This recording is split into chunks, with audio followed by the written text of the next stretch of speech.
Here's how our tunnel's holding up to the snow. This is the day right after we built those new EMT supports for it. Welcome to Hope Honey and Home. Today we're going to talk about low tunnels and how to make low tunnel supports. About 6 years ago, my husband and I learned how to make these out of PVC pipe, and they've lasted pretty well the last 6 years. You can see that I still have a bunch of them up right here over my strawberries, but if we walk over here, I'll show you that some of them have started to fail. We had a pretty good windstorm this last week, and one of these row supports completely broke. So my husband's gonna help us today make some more of these plastic PVC pipe covers. Also some smaller ones for holding up frost cloth. And then we're also gonna make some out of EMT so that they last a lot longer than 6 years. This is electrical metallic tubing, otherwise known as EMT. We'll be using it today to make greenhouse hoops called small or row tunnels. And you see it comes 10 foot long. It's not super thick walled. And then I've got this, which is a heavier gauge.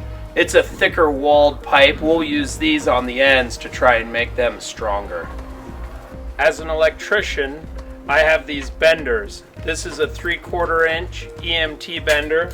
This is a 1 inch EMT bender. This is what we'll be using to bend the pipes to create our low tunnels. This one will have to be used for the heavier wall pipe. Even though it's still a 3/4 inch pipe, this is a 3/4 inch rigid pipe.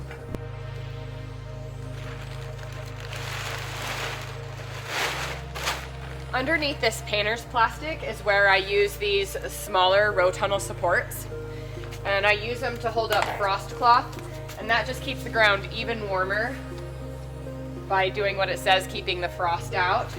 And then I'm able to grow lettuce over the winter, and then I'm also going to add frost cloth to the rest of this row, because from here over there's nothing growing right now. But I want to get the ground warmed up before I plant my onions next week. So we're going to go ahead and fix this row up with some EMT conduit pipe, and also make a few more new ones of these so we can put some frost cloth on and get the soil nice and warm for planting my onions.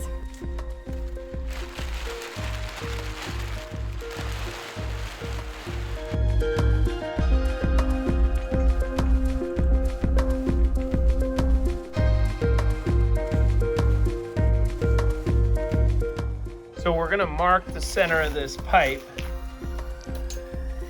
It's 10 feet long, we're gonna mark 5 feet. Then we're gonna go 6 inches to the right, 6 inches to the left of center. Then we're gonna go 25 inches from those marks. This 6-inch mark, that is the top of our arches, and these are the sides of our arches.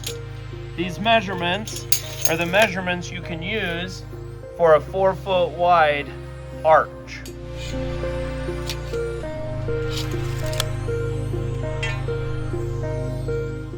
So we've made our marks at 6 inch and 25 inch. Now we're gonna line up the bender. There's a star in the middle of the bender. We're gonna line that star up with those marks. And we're gonna bend each bend at a 45-degree angle. The tricky part is trying not to get your arch to be dog-legged to the right or to the left.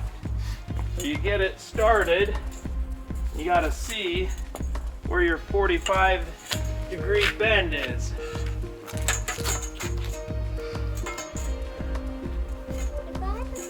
Pretty good. Get your next mark. By putting it on the ground like this, it helps keep things in line or level. Keep tension on it as you lift it up. Check that you're still going the right way. This one, bend it 45. You can tell it's 45 when it gets to be 90 degrees off the ground.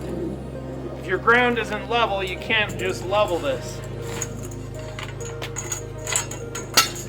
Now we're going to do the same thing, go in the other direction. Line it up with the star again. Bend at 45. Grant, pick that up. Line the handle up with the pipe. Bend it to the 45-degree mark. Alright, let's see. Nope. Okay, Grant, let go. One more. Okay, now we gotta do it one last time. Finish the last leg.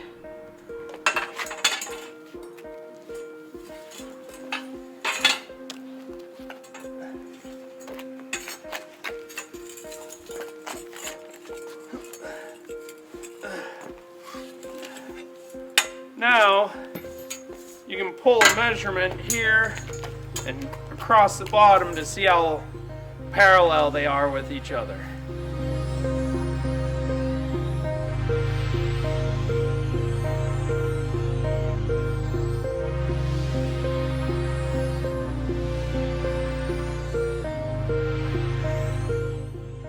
As you make this bend, you want to push down with your right foot while you pull with your right hand.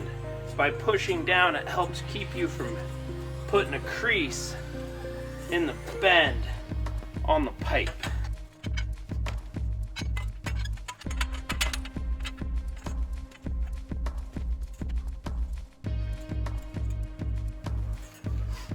So what we're trying to do is we're trying to get the top of the pipe to line up with that line right there that says 45. That will tell you you got a 45-degree bend on that pipe.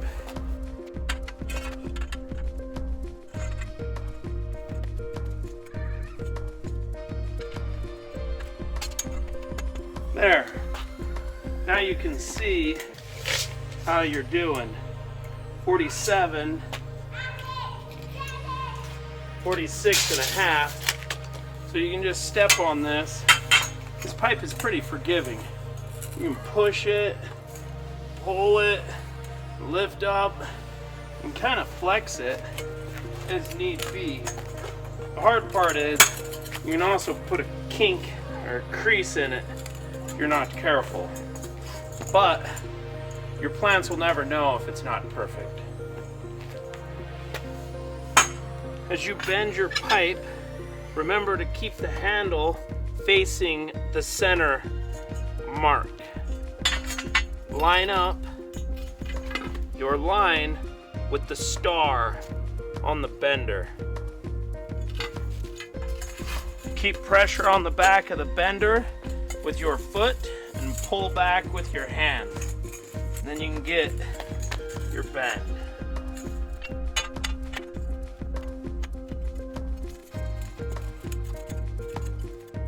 We're on the last couple bends here. This will be my 10th piece of pipe bending. In the comments below, let me know how the bending went for you. We've stacked 10 of them here. They're close, but they're not perfect. But that doesn't matter.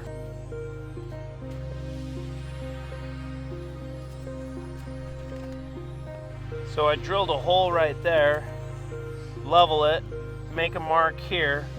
Now I'm gonna take this strap, put it right here. It's a 3/4 inch heavy wall strap, 2-hole.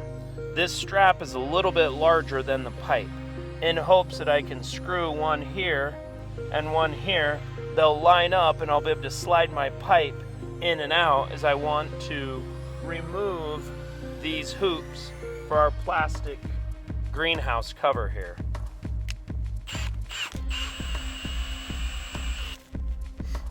We're gonna put here and here, we're gonna take all these out.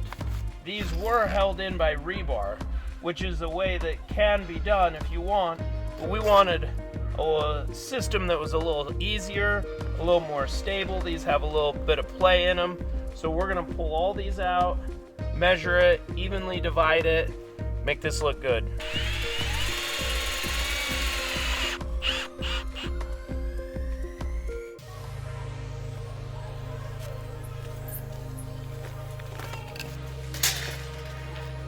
This bed is 15 feet long.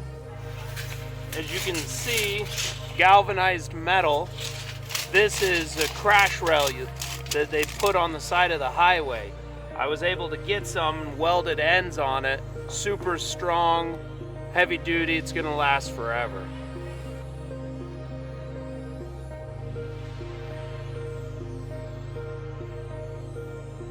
So we put these straps going all the way down. On the ends, I swapped out the 3/4 inch heavy wall strap to a 1-inch EMT strap. This strap is just a little bit bigger because on the ends, we're gonna put a thicker walled pipe. It's still 3/4 inch, but it's a more heavy duty pipe because when we get snow, the snow tries to pull the ends of the tunnel in. So we're hoping those heavy duty pipes will hold up better to the snow.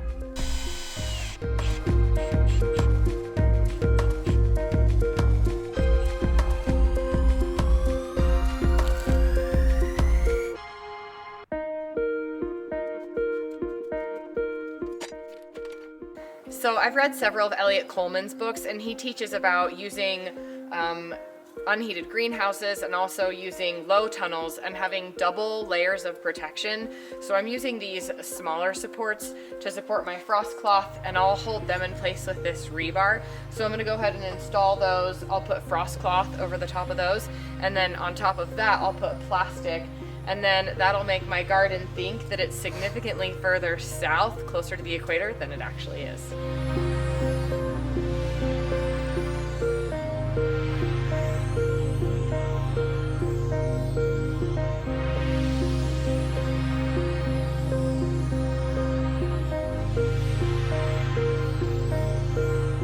Now that we've installed these, we realize that they're probably 6 inches too tall, but we're gonna wait until we've made more of these supports for the rest of the beds, and we'll try doing some of them 6 inches shorter and see what we think of that.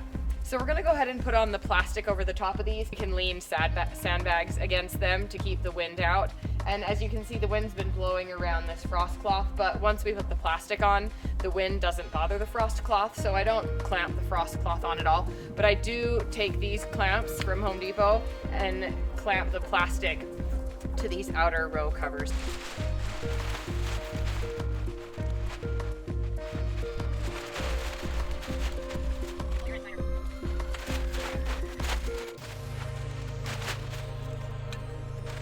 My PVC pipe supports were really good for me to start out with, but I'm really glad to have these metal ones because they're so much more sturdy and they're gonna last me a lot longer. So for the small hoops that go inside the tunnel, those are just 5 feet long.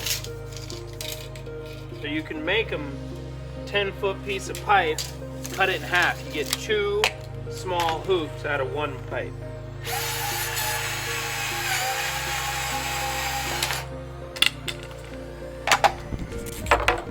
Now you gotta find the center of the 5 foot, make a mark. That goes here on this jig I made. This jig is a 45-degree angle, 45-degree angle. Center of pipe, same. So we take the heat gun, heat it up right here. We're gonna heat it up to the point that we can bend it, and then this jig will hold it while it dries.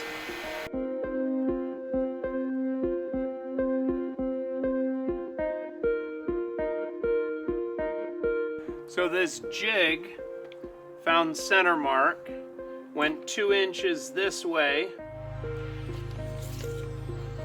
10 inches this way, put in some nails, and then just cut the heads of the nails off. Then I put 2 nails in down here, and that holds it while it cools. That will make this hoop 2 feet tall and 18 inches wide when it's all done.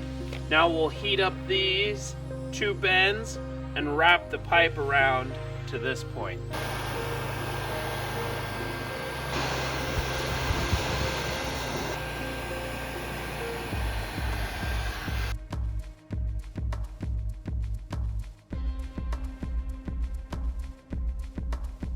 With this one, it's the larger hoops. This is a full 10-foot piece of pipe. We'll mark 5 feet. That's our center point. Goes right here. Again, I put nails in to hold the pipe as I heat it and bend it. They are 6 inches each way of center. And then from bend to bend is 31 inches. This is a 4-foot wide piece of PVC when it's bent like this.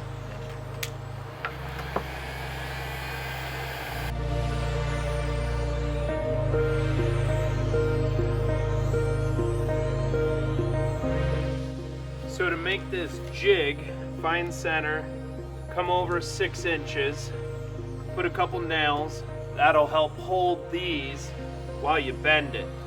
And then you come over 18 more inches, and then you come down 12 inches, and that gives you this point. These are not 45-degree bends.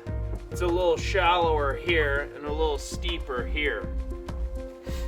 This is a 3/4 inch pipe. It's a larger pipe because it's the structure of the outside. The smaller pipes inside of this, they're only 1/2 inch PVC. So you should give this a try. Bend these up, start growing you some stuff outside.